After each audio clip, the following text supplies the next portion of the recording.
I know through your studies, you are so involved in the news and the prophetic news of what's taking place right now. Do you believe that we're seeing Matthew 24 being revealed right now? Well, the short answer to that is yes. Jesus, about 2,000 years ago, gives us a punch list, which is absolutely incredible when you think about it.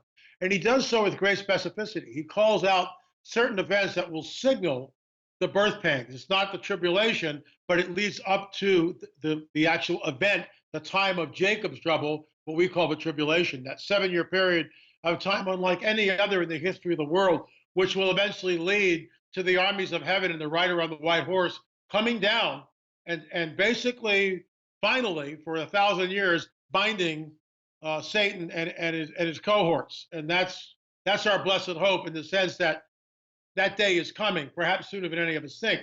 But this punch list that he gives us, wars and rumors of wars, famines, pestilence, earthquakes in diverse places, troublesome times, men faint from fear from what is coming upon the earth. It'll be like the days of Noah. Why does he say that?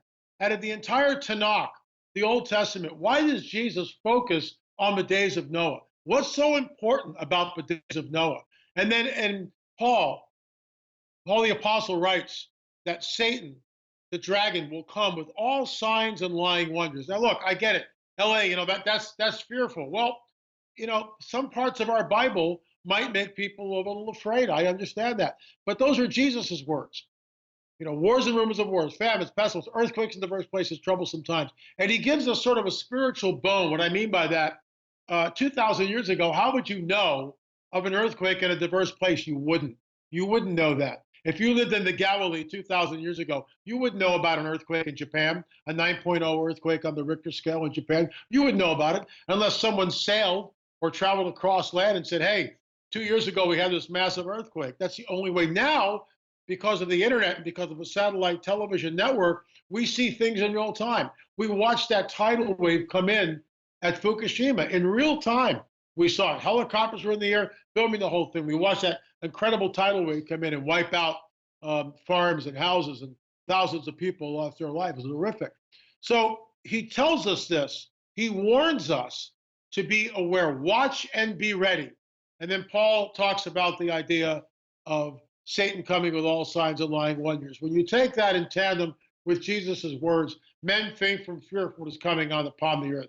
Here's something to think about. It's total conjecture on my part, but the days of Noah spoke about, and this is why it's so important to understand Genesis 3:15 and Genesis 6. If we don't understand that, then when we come to Matthew 24, Luke 21, or Mark 13, we're clueless. What's he talking about the days of Noah? What's so important about the days of Noah? The days of Noah are paramount in the understanding of the end time scenario. And the days of Noah, fallen angelic hosts came down to earth. And I realize some of you may never have heard this before. And they cohabited. They saw the daughters of men that they were fair. Listen to what it says, that the sons of God saw the daughters of men, that they were beautiful to look at. And they took wives of whomever they chose and went into them in the biblical sense. And the offspring were known as the Nephilim. The Nephilim were on the earth. If we don't understand who the Nephilim are, if we don't understand Genesis 3:15, that there's going to be a seed war, when I believe in the garden, Jesus looks at the serpent and goes, your seed, the dragon seed, will be at war and enmity with the seed of the woman. He, the Messiah, will crush the dragon's head. You, the dragon, will bruise his heel. That sets up the rest of the biblical narrative. And then from there, we get to Genesis 6. We get the 5 kings of Abraham. We get Sodom and Gomorrah. We get the conquest. We get the Tower of Babel. Before that, we get the conquest of Canaan.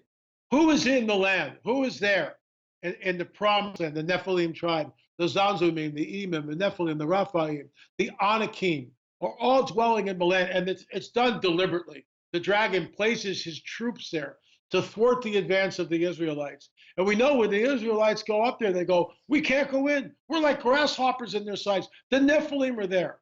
And so God allows that generation to pass, and they go in. Why is it that a loving, holy God creates a mandate to wipe out those tribes in the Levant, in the Promised Land? That's genocidal. It's maniacal, unless there's something that's in the text. It's very plain to understand. They were not human. The Nephilim were there. So what is Jesus Circling back, why does Jesus himself warn us it'll be like the days of Noah? When you read Genesis 6, the days of Noah, that they were eating and drinking, the rest of the sentence, they were eating and drinking life. Who is the they in that phrase? When you go back to Genesis 6, we find out it's the sons of God. Who are the sons of God? The fallen angelic host, creating a hybrid being. Look, folks, I'm going to go out on a limb here, but about 2 or 3 weeks ago, the Pentagon released an official statement stating that the UFO phenomenon was real, that it was real. And they called it unidentified aerial phenomena, not UFO, UAP. They've just changed their little tactics. So it's not UFO anymore, it's UAP, unidentified aerial phenomena. And they stated that this phenomenon is real. And then recently on Glenn Beck, they had a gentleman on who talked about that they were analyzing material that was collected from these craft, and the isotopes in them were not found on planet Earth. Something is happening. I call it the coming great deception. You want to talk about days of chaos? Look, we know that the entire planet shut down for COVID-19. Shut down, unprecedented in the history of the world. We've never seen anything like it. Mondo, you asked me a little bit, how prophetically. This is a dry run. This is a dry run for what we see with the beast system. We are looking at, in my opinion, the advent, the harbinger of the beast system with all these draconian measures that's going on. But let me ask you this. What happens if this disease morphs into something that really is incredibly severe? And that if you get it, it's basically like the bubonic plague. It's a death sentence. What if at that point in time, they show up? Think about this. We already know on Tucker Carlson that they've been revealing this.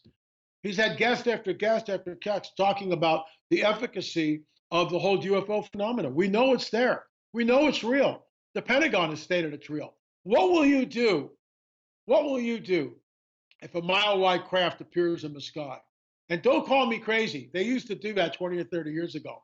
But when you've got people on Glenn Beck and Tucker Carlson and other media outlets talking about the validity of the UFO phenomena, something is going on. As in the days of Noah, I think it is. And it's a warning to the church that the church needs to wake up and start talking about these tenuous, tumultuous days of chaos that we find ourselves living in. Wow.